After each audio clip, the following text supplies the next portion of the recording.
Hey, this is Peter from Spin. We are here at the Budweiser True Music Lounge over in Bonnaroo, and we're here with the guys from Everest. Hello, gents. Hello. How you doing? And you guys had a set here this afternoon. How was your Bonnaroo experience? It was the best festival to play in the States, and so far I feel like that's the truth. It was my favorite show I've ever played, hands down. Really? Your favorite show that you've ever played? Absolutely. I can tell you that honestly, like looking you in the eye. All right, I'll take it. It was my favorite show I've ever played. What about it made it your favorite show? It was kind of hectic getting here. There was crazy weather flying in. We got rerouted to Alabama, so we got like an unexpected like little treat getting to go to Birmingham. And there was some like lightning, visible lightning. Yeah. Oh yeah. Right off the wing. Like on the wing. Visible.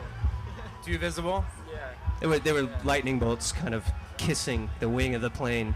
They're just trying to get you here faster, that's all. You know, like a little bit of a boost. Sure. Playing here today, it's like a small stage, but you guys have graced some really massive ones, which is pretty amazing.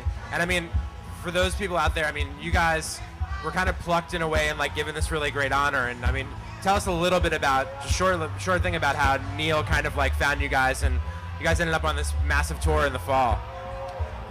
He saw us play for the first time. His record label, Vapor Records. There was some interest with our record, with them putting it out. But he saw us play at the Sundance Film Festival for the first time in this little club, and he ended up, after seeing the show, invited us to play some shows in Europe with him, and the record came out on his label. And it just sort of kept being these offers, like, well, maybe we'll do a tour in October.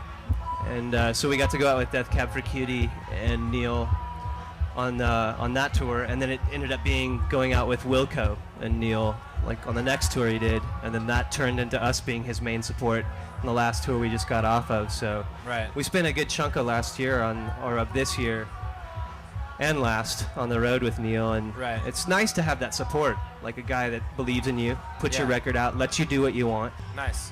And so the other thing, it sounds like you guys wrote a bunch of music on the road as well, and the record came out last year in May, so now what's the next stage of stuff for the band as far as stuff from the studio?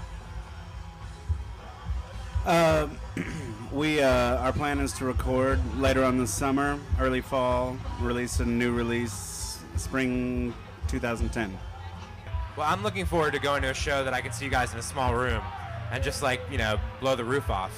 That's what today felt like. I mean, we played a smaller stage, and it had the vibe of like anything can go down, you know, like instruments were falling over, sunglasses were flying off of our faces, like there was sweat pouring off of us, and that was like in a way really grounding, especially after that flight, to come here and just go like, no pun intended, we're just gonna give it and just have fun. And awesome. You know, so I hope you get to see that too. Me too. And we have a fan question. How about that? So Molly, Sarah, and Betsy. Yay! They want to know who your biggest musical influences are. Oh man. They're your. Can we do something interesting and bounce that question off ourselves and ask them? Okay. It might be more interesting. Yeah. I know. I'll say the last 50 years of recorded music. Yep. Sure. Yeah, absolutely. They're in there. Radiohead, Wilco. Same ones as everybody else. Okay. Bob Dylan.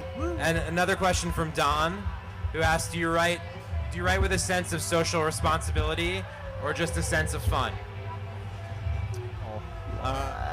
You sit down to write a song, you're not thinking about social consciousness and you're not thinking about fun. You know, it's your conduit to some message that you're receiving, luckily, and you can catch, and you can share it with other people, and maybe they'll get it and maybe they won't, but that's the reason we like songs. I don't think you can think about them before they come out. I think they just come out.